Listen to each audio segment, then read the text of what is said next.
राधे राधे महाराज जी, आपके चरणों में मेरा बारंबार प्रणाम। महाराज जी, मैं सन्यासी महाराज जी से दीक्षित हूँ। श्री राम जी मेरे इष्ट हैं, लेकिन मेरा मन है कि मैं राम जी के साथ साथ माता जगदम्बा की आराधना करूं। इसमें कोई निषेध नहीं। राम जी की उपासना में तो कोई निषेध है नहीं। जानकी जी जब राम जी का वरण करने जा रही तो जगदम्बा की तो उपासना करती और वो आशीर्वाद देती, मनुजाय ही राज्यो मिली ही सोबर सहज सुंदर सावरो। आहा। तो और जब गोपीजन सावरे श्याम सुंदर को प्राप्त करना चाहती तो कात्यायनी की उपासना करें। इसमें कोई निषेध तो है नहीं। क्यों, क्या संशय? किनके? हाँ तो अम्मा है, पुकारो अम्मा अम्मा, आ जाएंगे। पाठ का मैं संकल्प भी ले चुका हूँ दुर्गा सप्तमी। वैसे संकल्प संकुल्प से तो नहीं आने वाली। बच्चा जब रो के पुकारता है, माँ तेरे बिना मैं रह नहीं सकता, तो आ जाती है। ये हम अपनी बात कह रहा हूं। जब कभी एकांत में विकल हुए और जब कभी, क्योंकि उसी उपासना से आए ना, और जब कभी एकांत में विकल होकर के हम कभी दुर्गा देवी को कभी देवी नहीं माना, अपनी माँ माना है सदैव। हम जब कभी पुकारा है तो अम्बा ही कह के पुकारा, माँ बाप के। तो हमने दुलार देखा है, उसी समय देखा है माँ का चमत्कार देखा, उसी समय प्यार। अगर देवी को देवी मान के सिद्ध करना चाहे तो बड़े बड़ों के होश उड़ा देगी, अम्बा है। एक बार वो जो महर्षि महेश योगी है ना, पधार गए, हालैंड में रहते थे। तो उनके एक गुरु भाई थे छोटे, तो उन्होंने देवी को सिद्ध करने के लिए पूरी व्यवस्था की और अनुष्ठान किया। देवी के मंत्र का अनुष्ठान किया।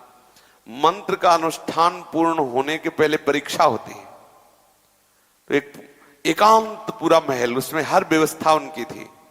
जे ही उनकी मंत्र की सिद्धावस्था की तरफ पदार्पण हुआ तो देखा एक मक्खी आई ऐसे।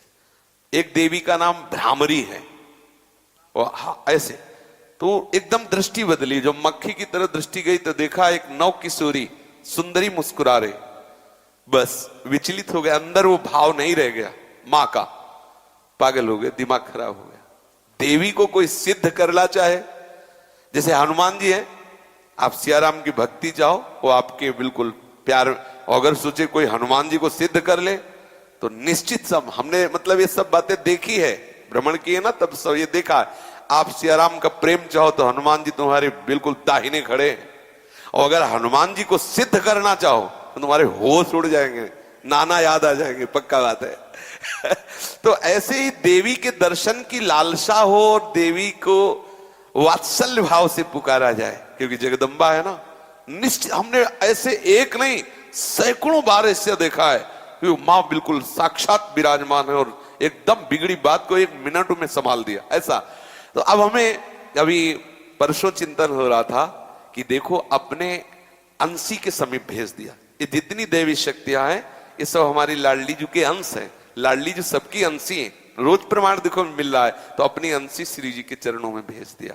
हम कहीं दूसरी जगह नहीं, जो एक धारा निकल रही थी, जहां से धारा निकली उस धारा ने वहीं पहुंचा दिया। उसका नाम राधा है। जहां से धाराएं प्रकट हुई। तो देवी उपासना निंदनीय नहीं है, लेकिन निंदनीय भाव से उपासना निंदनीय। और बोले बकला चढ़ाना और बोले शराब चढ़ाना, फिर तुम्हारे नाश का कारण बनेगी भाई। और माँ है, माँ की गोदी में चरणारविंद में लेटो, देखो कितना उनका दुलार मिलता है। वो अपने आप सही मार्ग, वही समस्त सृष्टि की बुद्धि स्वरूपा है। अगर वो कृपा न करे तो कोई परमार्थ में चल ही न पावे। या देवी सर्वभूतेषु बुद्धि रूपेण संस्थिता नमस्तस्यै नमस्तस्यै नमस्तस्यै नमो नमः। इसलिए आप उपासना करिए, लेकिन संकल्प करके सिद्धि रूप नहीं, मां रूप। मेरी माँ है, मैं अपनी माँ का चिंतन कर रहा हूं, माँ का यश गा रहा हूं, माँ की प्रसन्नता के लिए, ऐसा।